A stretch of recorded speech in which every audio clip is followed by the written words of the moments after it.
Hey, do you want to hide your followers on TikTok? Here's a step-by-step guide on how to do it. So let's jump right into it. So first of all, go ahead and open up your Instagram.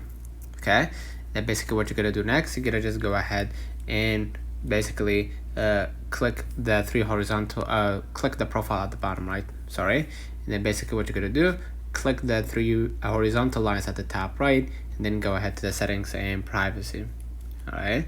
And then here in the settings and privacy, what we're gonna do, we're gonna just go ahead and click privacy right here, right? And then basically what we're gonna do, we're gonna just turn on the private account.